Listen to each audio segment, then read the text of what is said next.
The views and opinions expressed on the Hard Time Podcast are of the hosts and guests individually. The Hard Time Podcast is for entertainment purposes only and is not affiliated with any entity, agency, or department. Human beings have thoughts and feelings that do not necessarily affect the professional performance of their duties.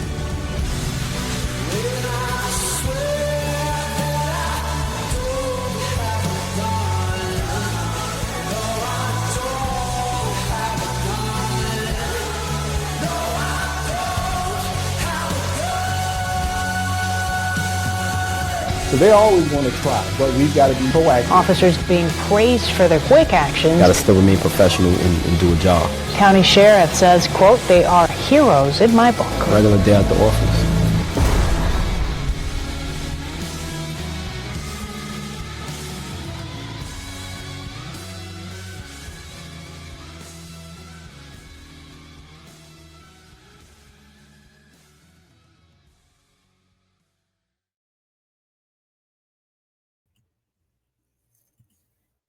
A sergeant somewhere in the American Southwest at a small local jail.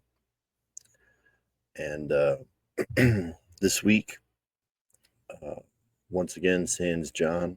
Enjoyed John's solo episode last week about Charlie Kirk's killer and what we should do for him, I guess, do with him, I guess. As I'm getting older, getting a little less on the vengeful side. The week before that, I did the episode on the avenging angel there, the Alaskan Avenger, and whether, that was right, what he was doing or not. We're getting a little more introspective here on the Hard Time Podcast, and this week have a different story, something a little different. Madge actually brought this one to me. She was excited. She found a story that was jail related. Somebody who spent a long time in jail. Somebody who, like Shaggy, kept saying it wasn't me, and for years and years proclaimed his innocence. And we'll get into that story here in a little bit. About what happened with this person and what we can do to maybe avoid it happening in the future. Was it right? Or, what are the sentencing laws and stuff that was going on in this country back then? I'm very pro-justice, but were things getting a little out of hand back in the early 2000s as far as sentencing and stuff. So there's a lot to get into. I guess as far as this week, the most interesting that happened to me was we had a inmate that was at our jail that got sent somewhere else based on a judge's order and then was brought back. And we were waiting for this person. I had to get as I've mentioned many times, I live in the Southwest. Nothing's very close, right? So to get from where I'm at to get to a small mountain town where people go to go skiing and stuff like that, it's, an hour and a half drive, depending on your, if you want to go to visit hot springs and mountains and stuff like that, it's like an hour and a half drive. Could be an hour if you drive it like you stole it, maybe an hour and a half, 2 hours, depending on the weather and which direction, which roads you take. But everything's pretty far away. If you try to get to a major city from here, metropolitan area, if you're going north, you're talking, 6-7 hours to get to a major city driving north. Like big major city that's north of there is 8-9 hours away, and south of me in my state to get to a major city takes about 3 hours. So like I said, nothing's close. Everything is a little bit of a drive. So to go from one facility to another for a transport team takes a long time. Some of the facilities, like where this inmate is housed, is actually near the Mexico border. So they have to go from this facility where they're at down to this facility takes like 7 hours to drive there. And then they have to drive back up to me, which is another 3 hours past where they're at. So it's like a 17 to 20 hour day for them to drive down, pick them up, and then they would usually stay overnight and then drive back home. Drive back. It's a very, very long drive. They usually do it in multiple days. It'll take, like a super long day, and then they have to stop, and then they go the next day to finish it up. So a transport team shows up in my Sally port. It says they're here to pick up the inmate that they were there to drop off. So they drove 3 hours in the wrong direction.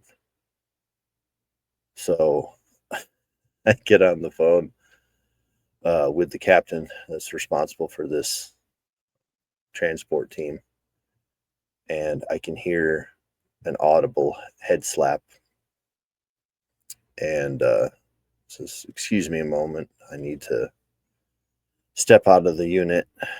She gets out of the cell block and says, "Can you repeat that?" I said, "Your transport team has arrived here at the facility, and they say that they want to pick up the inmate that I believe was supposed to be dropped off here." So I just left it at that, didn't get into anything else. She's like, deep sigh. She asks if she can speak to her transport team, to her officers. So I transfer her over to our law enforcement area so she can speak to them, and they go on their way. She apologizes profusely and says that they're going to go pick this person up and then they'll be back.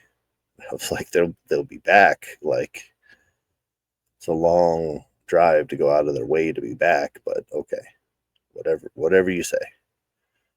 So I'm like, we're taking bets on, if this transport team's going to make it. Like, what are they going to do? And I'm like, the first fuck up they have, like the first wrong turn, the first whatever, like they're going to end up canceling this transport team and they're going to end up sending somebody else. And this person's going to end up showing up either early the next day, wee hours in the morning, late at night, something. It's not going to be, timely, and it's going to be, I guarantee it's going to be a different transport team. And a few hours later, captain calls me back, apologizes again, and says, sure enough, says, yes, we're sending another transport team if it's okay, but the inmate will be arriving at a very odd hour. And I said, well, we're open 24/7. We can accept the inmate at any time. It's based on a judge's order. Like, we'll accept the inmate. Like, it's fine. And yeah, she apologizes again. And long story short, the inmate actually did show up. But I feel for the captain. I've been in that position before where even though it's not your fuck up, you're the supervisor and you own that mistake. You realize that the people that you are sending out there have made a terrible, awful mistake, and therefore by extension it's your mistake. So you have to pick up the pieces and make some adjustments. So felt bad for that captain, but we were all was the talk of the facility for a while. Like, can you believe that? We've had people show up without shackles, or things happened before, but that was quite the epic fuck up for to be good, instead of driving 7 hours to go pick someone up to go 3 hours north instead of 7 hours south to go pick them up. That was quite a long way in the wrong direction. So that was probably the most interesting thing at work. There's been some drama, I guess, since I've been there. I made the mistake of checking my email, so there's some fresh hell that awaits when I get back to work, but that's for another day. So I guess we can get into the story here of Richard Jones. This is not super recent. This is something that's happened a little while ago. You can probably tell by the thumbnail for this episode that this is a case of a doppelganger. Two people that look similar. I mean, their hairstyle and facial hair and their complexions and stuff are similar. I wouldn't say they look the same.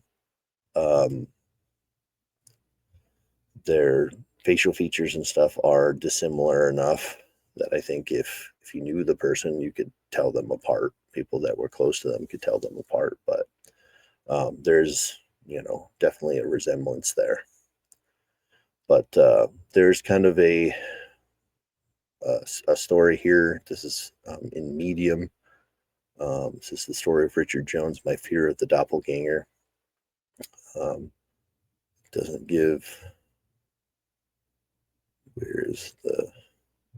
Doesn't really give credit for the story here. Oh, this is written by Inkscribe. I don't know. Doesn't say who wrote the article. But this is a story. It's written out that way, just as kind of, a storyline. This was written in December 2023. The story takes place before that, but we'll get into kind of the facts of the case and stuff a little bit. They just kind of put this together kind of to explain what happened, but I don't know if it's, completely factual, but we'll read it because it'll kind of explains what happened in a linear fashion, and then we'll go from there. So let's start reading. It says, I've often been told that I resemble someone others know. Throughout my life, people have frequently commented on my familiar appearance. Strangely, in all my years, I've never encountered anyone who mirrors me. While you might find such instances intriguing at first, they can quickly become unsettling. Today, I'll share one of the most baffling doppelganger stories I've come across. On a sunny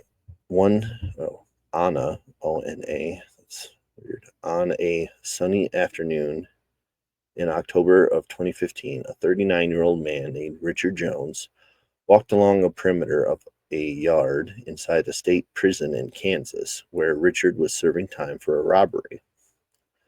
Up ahead, Richard could see there was a small basketball court with one hoop on it. And on the blacktop, there were dozens of other inmates who were exercising, chatting, and socializing. Richard knew most of them because he had been in prison for 16 years now. Richard was also a very likable guy who was outgoing and personable, so he made friends easily, even in prison. As Richard continued his walk in the direction of the basketball court, he saw one of the guys on the blacktop break free from the group and began moving towards Richard. Richard immediately recognized him. It was his good friend Steve. Richard was about to give him a friendly wave when he noticed Steve looked mad. So Richard just stopped and stared at Steve as he slowly approached him. As he got closer, Richard could see Steve's fists were balled up, and his face was in a scowl. Steve looked like he was coming over to fight Richard. When Steve got about 10 feet away from Richard, Richard spoke before Steve could say anything. He said, "Steve, what's going on? Why are you so upset?" Steve was kind of a hothead, and Richard knew that. But a lot of times, even when he got mad about things, it would blow over quickly. This was kind of routine, but Richard just couldn't think of a reason why Steve would be mad at him. So Steve walked right up to Richard and said, "Oh, so now you want to talk to me?" Richard was immediately confused, turned his head sideways, and asked, "What?" Steve stared at Richard, expecting him to eventually apologize or something, but eventually he noticed that Richard was not sure what he was talking about. Steve said, "This morning I went up to you in the cafeteria line. I tried to talk to you, and you completely blew me off, and then walked away in front of a big group of people. Then embarrassed me and made me look bad." Richard was like, "I have no idea what you're talking about. I didn't even see you this morning. I don't know where this is coming from." Steve was not buying it. He said, "Richard, I know it was you. I saw you this morning. I spoke to you this morning. You did that." Richard insisted, "No, really, Steve, I'm sorry. I have no idea what this is about." So these two continued to go back and forth on this. At some point, they both noticed that they were drawing lots of attention because they were in prison, and any sort of confrontation immediately drew eyeballs.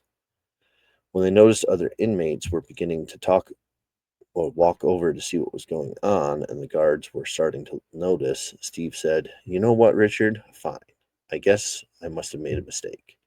No big deal." He turned and ran back to the basketball court. After that, Steve left. Richard continued his walk around the perimeter. But that exchange with Steve had weirded him out because this was not the first time something like this had happened.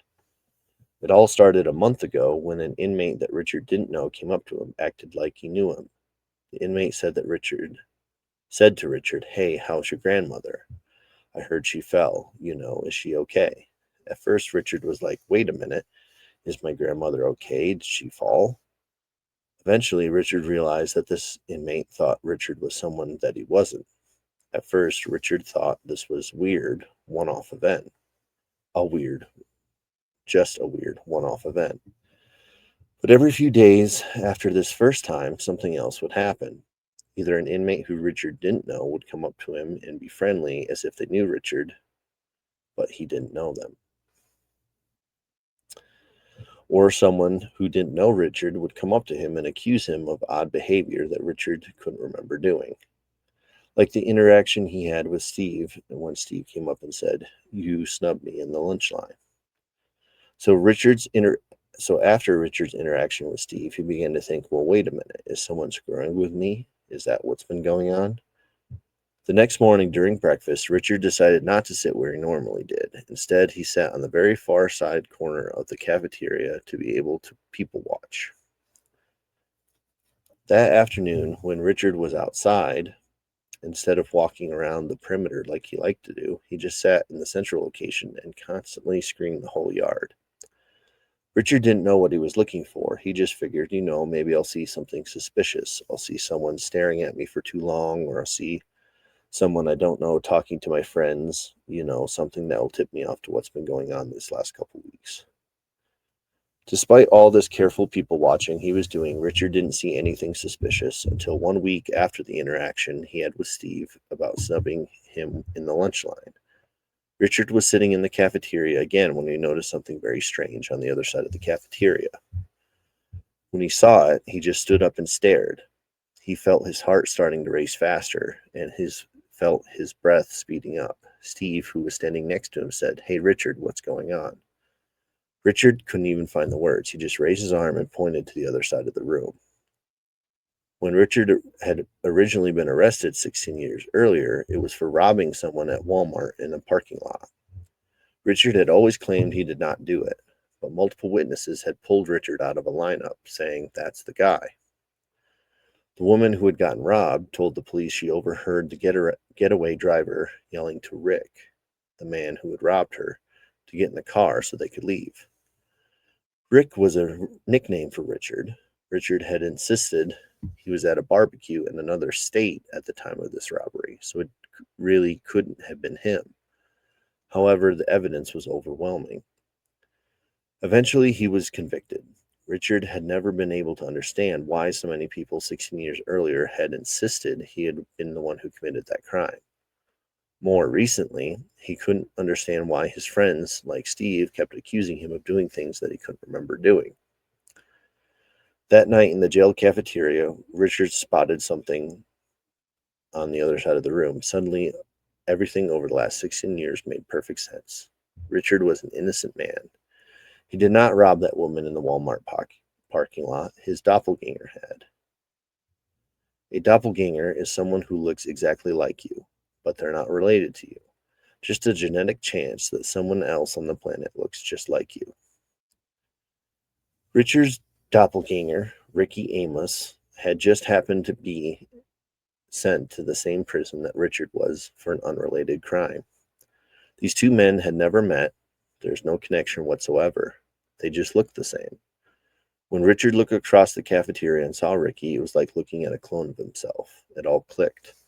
All the people who were coming to him saying, "You're doing this and acting weird," were interacting with his doppelganger, Ricky.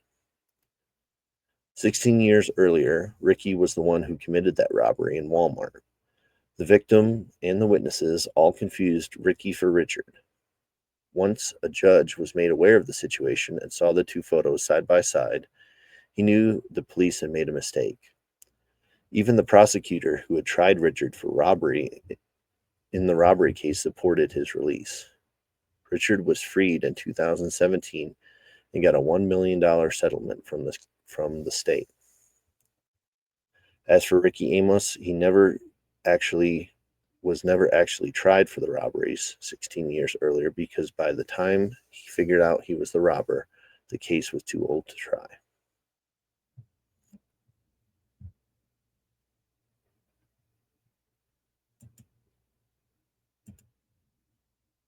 So this case they kind of summarize it here, but he spent 17 years in prison for this robbery.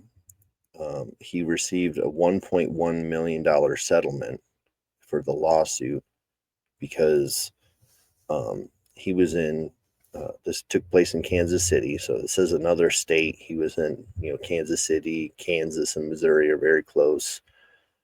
Another state. I mean, people go on either side of the river, either side of the state very often. It's a very small area where people, cross over all the time. So another state doesn't mean much. Kind of like my area where I could be in any one of several states very easily. So that's not that big of a deal. But he did have a solid alibi. But they show the card of, maybe on social media I'll share a picture of that. The card of that was shown to the eyewitnesses, and Richard was the only light-skinned person that was on the card for them to pick out of the lineup. He was the only one that was shown to them that was light-skinned. So, of course, they're going to pick him out of that lineup. He was given $1.1 million, which, if you divide that by the 17 years, that means that comes out to, I did the math here at one point, $64,705 a year for being in jail. So that's not a huge settlement, but it's better than nothing.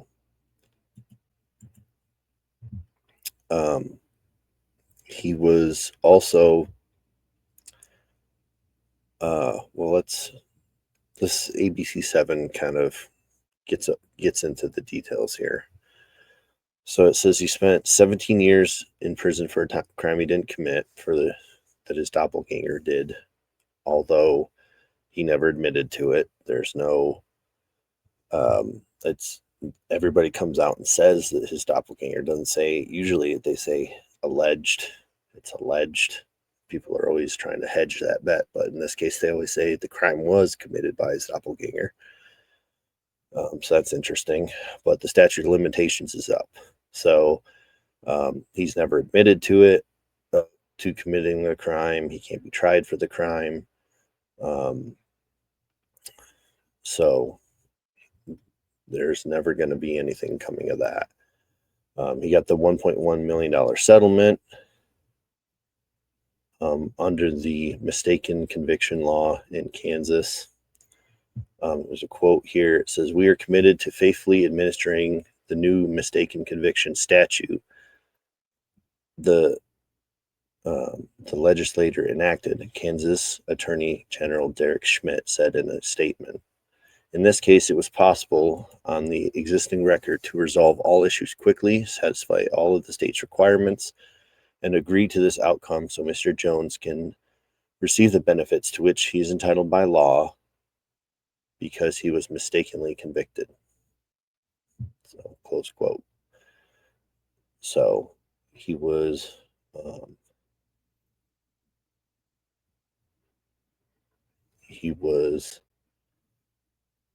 convicted in 1999. So the details of the case was this was an aggravated robbery of a woman in a Walmart parking lot. So the person, Ricky, stole the purse of this woman in the parking lot. And when he did, he, okay, here it is. What happened? In 1999, a man tried to steal a woman's purse outside of Walmart in Roland Park, Kansas. The woman fought back and held on to the purse, but the man made off with her cell phone. Because the woman fell and scraped her knees, the phone theft was classified as an aggravated robbery. So because she was injured, she scraped her knees in the robbery, it was considered aggravated. Eyewitnesses identified the criminal as a light-skinned Hispanic or African American man named Rick, who had his hair pulled back. Rick has cornrows and has a goatee. So Rick and Ricky, Richard and Ricky, both have cornrows and long hair pulled back. A witness wrote down the license plate number of the car involved in the robbery. Investigators tracked down the driver of the car, who then led them to the house where Rick lived. Then the driver went to the precinct and looked through the booking photos of the people where Richard and Rick matched the description of the victim and a security guard had given. The driver ID'd Jones as Rick, so did the victim, during a preliminary hearing and later a trial. But at the time of the robbery, Jones was at his girlfriend's birthday party where several guests testified they saw him, and he had spent the next day watching movies with his girlfriend and cleaning up after the party. His alibi didn't sway the jury, and Jones, who had a criminal record, was convicted on the aggravated robbery charge and sentenced to 19 years in prison. Jones appealed and lost. He learned about the Midwest Innocence Project, which partners with the University of Kansas Project for the Innocents. The team at the Innocence Project eventually tracked down who they believed the real Rick is, Ricky Lee Amos, who looked strikingly similar to Jones, who had lived at the address linked to the crime. The information was presented to the eyewitnesses. So the Eyewitness Project must have gotten involved after he identified him at the jail. So trying to put this all together, he identified him at the jail, figured out that he has a doppelganger, got involved with this Innocence Project, they were able to follow through with the legally through the legal process. And this information was presented to the eyewitnesses who, when shown the mugshots of the two men, could no longer definitely say that Jones was the robber. After that, the judge tossed out Jones' conviction and freed him from prison on June 8th, 2017. The statute on the limitations in the crime had passed, so there was no case against Amos, who cannot be prosecuted. So they didn't just give him the $1.1 million. They also gave him a certificate of innocence. They expunged his record, destroyed the biological samples associated with his case, gave him counseling and permission to participate in the state health plan program for 3 years. So that's probably all part of that program for those that are wrongfully prosecuted.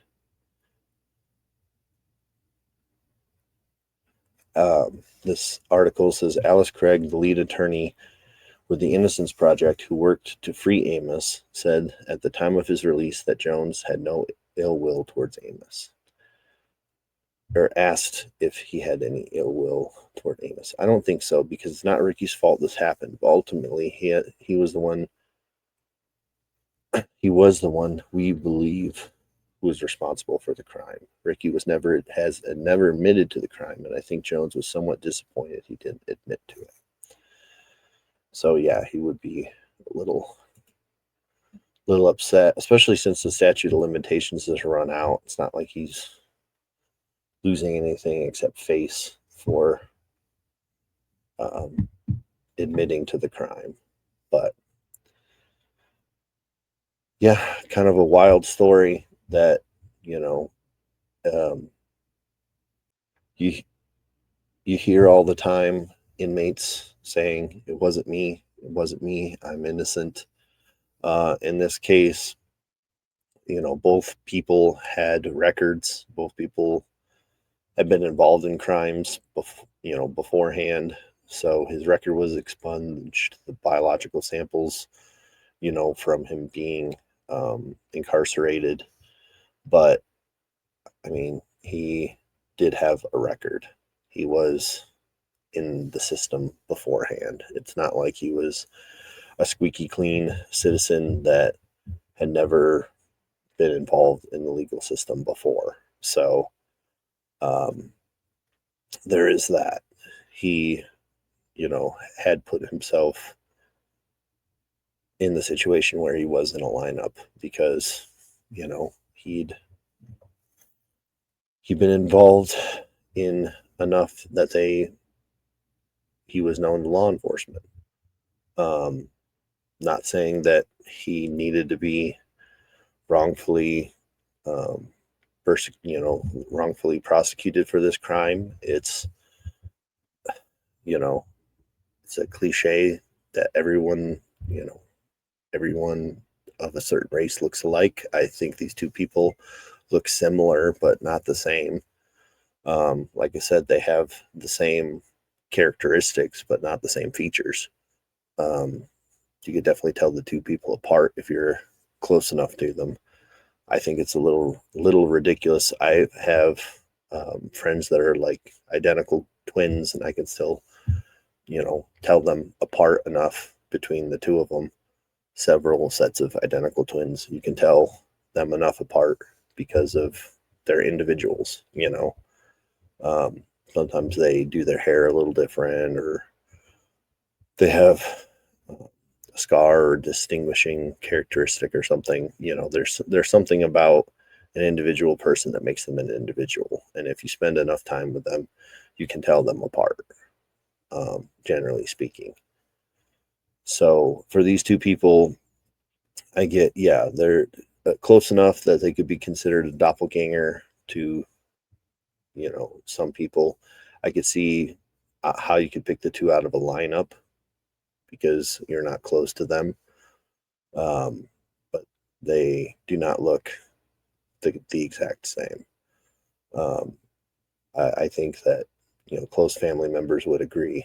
You can tell them apart. One of the other things that I kind of identified in this, some of the things that kind of identify some of the issues in this is eyewitness testimony.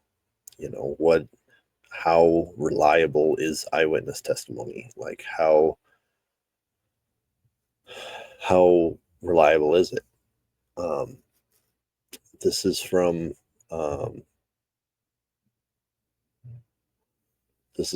David J. Kramer Law Firm. They talk about this specific case, and they say that according to California Innocence Project, wrongful eyewitness identifications are one of the main causes of wrongful conviction. As many as 1 in 4 stranger eyewitness IDs are wrong. So again, with the leftward bend, that might be a little high, but 1 in 4, 25%,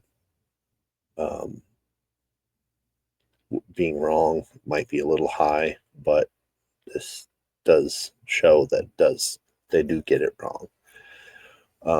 Ask the question, why are they still used as major evidence in court? 2 reasons. They're a very powerful piece of evidence to present to a jury because they are the law. Because of this, law enforcement are more likely to have a closed case. Law enforcement wants a closed case. Why are eyewitnesses unreliable? So they give 5 reasons. 1, witnesses have identified the assailant under high stress or anxiety. This diminishes the brain's ability to accurately recall events. This isn't the witness's fault. This is human nature's trying to fight or run when under stress. People don't simply stop and look closely at the face of their attacker, especially if you're not inoculated to stress. If it's not something that you deal with on a normal basis, if you're just a normal penny pusher and that's what you do every day, and the most stressful thing is what to feeling pressured in the drive-through to make a decision on what to eat, that's not stress. So if you actually have a gun shoved in your face, trying to identify the person that's doing that is going to be very difficult. 2, human brains don't have the ability to record memories verbatim. A human brain isn't a video recorder. Generally, we reconstruct memories after the fact. So we're not just biologically set up to do this. It's something, now law enforcement, we have tools and stuff that allow us to help with that. Now in modern society, we have video recordings of a lot of things, and that makes it a lot easier to be able to identify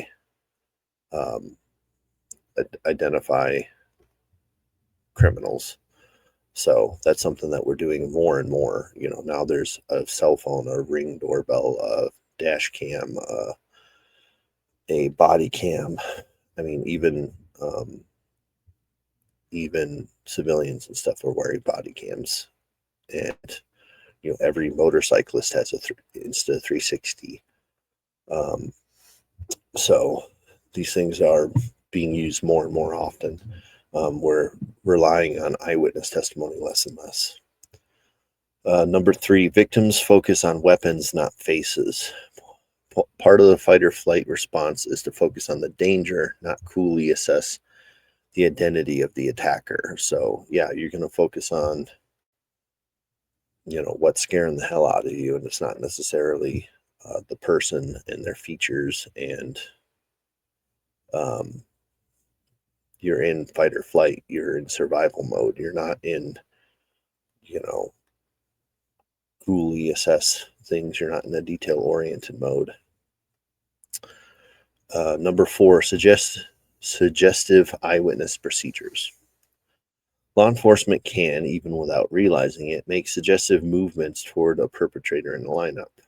Another very flawed way of identification uses a show-up, where the victim is taken to the alleged attacker, who is in handcuffs or behind bars, in order to identify him or her. Additionally, police sometimes use a lineup where more than one suspect is in the lineup, increasing the chances of being identified. Witnesses have been shown to be eager to please police officers by making a positive ID, even though picking an ID from a group has been shown to be less accurate, but produce more results. Witnesses who are shown one photo at a time make fewer IDs, but they are more accurate. So in this case, he was the only light-skinned person that was in the lineup. Everybody else was dark. It was a very dark black and white card. It was some of the people, not to be insensitive, but were so dark and washed out on the card you could hardly see them,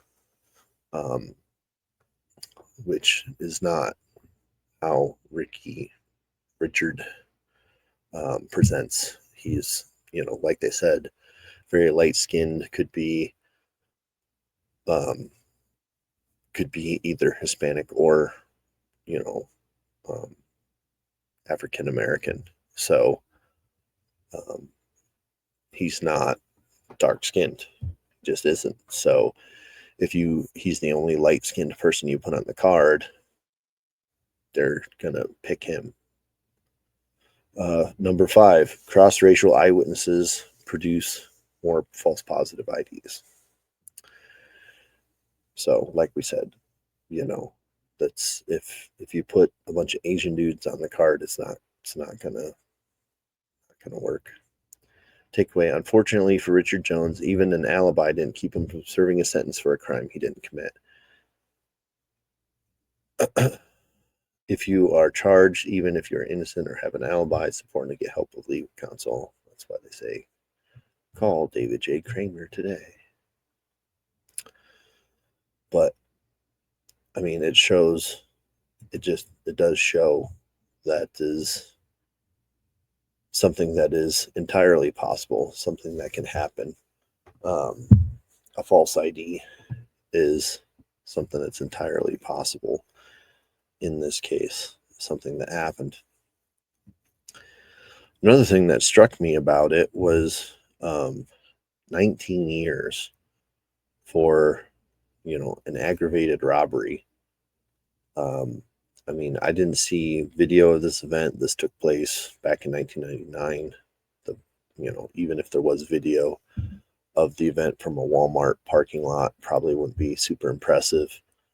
But 19 years for taking a cell phone, a flip phone or whatever back in the day, seems a little excessive.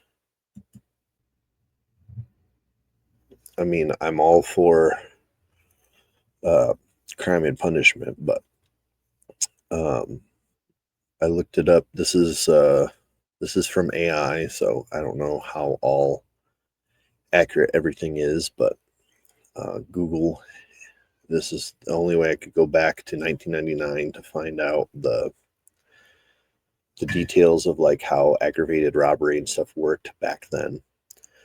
In Kansas in 1999, aggravated robbery was a severity level 3 person felony. It was defined as committing a robbery while either being armed with a dangerous weapon or inflicting bodily harm on someone during the course of the robbery. The laws regarding aggravated robbery in 1999 were detailed in KSA 21-3427 before being recodified in 2011 to 21-5420. So these have changed. Elements in aggravated robbery. To prove aggravated robbery, the prosecution had to establish the person committed robbery and that one of the following 2 aggravated factors were present: armed with a dangerous weapon, weapon considered dangerous if the robber intended if the robber intended the victim to believe it was, and the victim reasonably believed that it to be a dangerous weapon. So it could be a finger gun. It could be a BB gun that they believed was a actual, gunpowder firearm, whatever. It could be considered a dangerous weapon. It's just the belief that their life was in danger is enough. It doesn't have to be, we hear replica firearms a lot, are used by felons because it's not impossible for them to get firearms. It's impossible for them to legally get firearms. 2, inflicting bodily harm. The state had to show that the offender inflicted bodily harm to a person during the course of the robbery. So in this case, yes, this person did skin their knee during the robbery. But again, I don't know the severity of it. Did it cause, lasting damage? How advanced in age is this person? Is it, if it was an elderly person, being thrown to the ground violently could cause a lot of damage. Could be something that would, be an injury that would be lasting. For somebody who's advanced in age, could mean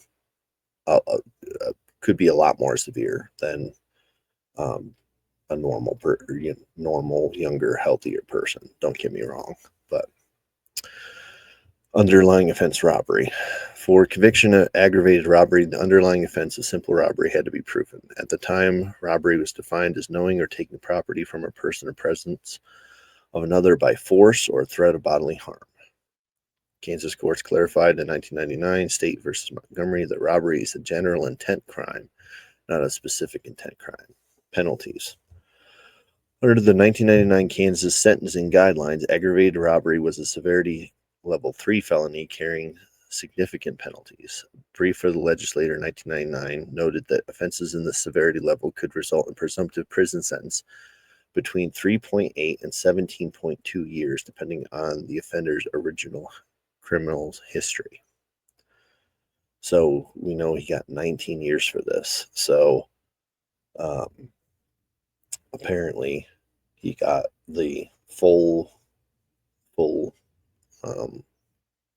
sentence and must have had some kind of other mitigating factors for them to make it 19 years. So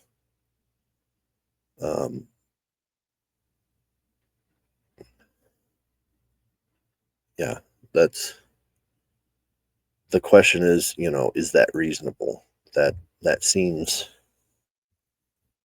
to me, again, if it was just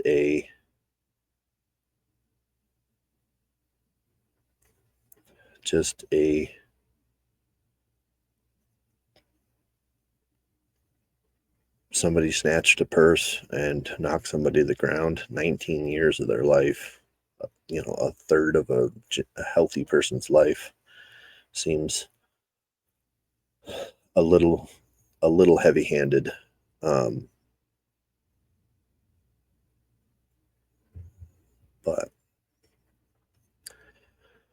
But Kansas tried to make it right, tried to make a big payday for Mr. Jones, $1.1 million, like I said, $64,000 a year for his time that he spent.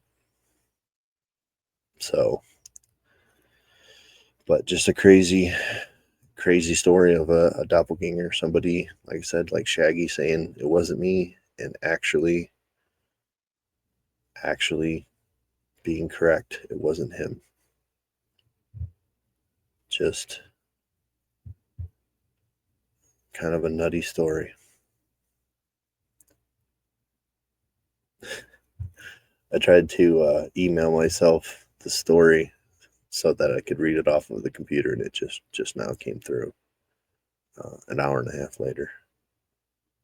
So good timing. Oh, I love technology. Love it. Well, it's another episode of Hard Time. I appreciate everybody who's subscribing and listening. I believe the merch store is still open. You can buy mugs, sweater weather, as we brought up. You can pick up a hoodie or a shirt. Not wearing the shirt today, just went with something, my comfy Yamaha shirt. Thanks once again to Madge for recommending this story, bringing it to my attention. She brought up a couple other ones. I've been doing some research for some other stories, so I might do some batch recordings and stuff today. Maybe I'll record something else tonight. And as always, it's time for a Jake joke. A man loses 3 fingers in a work accident. At the hospital, he asks the doctor, "Will I be able to drive on this hand?" The doctor replies, "Maybe, but I wouldn't count on it."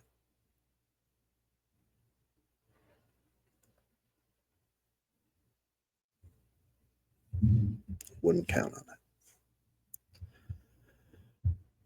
And I believe next week it'll be, like I said, I'm going to do a couple episodes solo here. John's going to be busy for the next couple weeks, and then we will reunite for some more episodes of Hard Time, so stay tuned for that.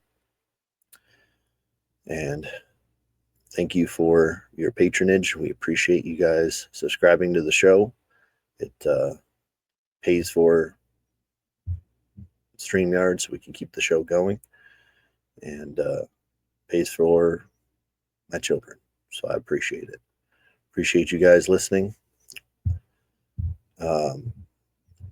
Appreciate TS Marine. I see you commenting on our episodes on Spotify. Newer listener, or just newer to being in our orbit, that I see you. Appreciate you reaching out. If anybody has any ideas for episodes that you guys want to see, go ahead and reach out to me, Jake Welder on Instagram. You can direct message me. I'm usually pretty good at responding to messages. So I also have a coworker that is moving on from corrections. So he's moving into a new field, so he feels like he can speak freely. So I might be interviewing him in the next week or two. That would be a fun episode. Somebody that I worked with very closely, good friend of mine, and be fun for him to share some of his stories. So hoping I can get an episode like that done here at some point. So some stuff to look forward to in the Hard Time universe. Thank you guys once again. And for myself, I'm going to say goodbye, Jake.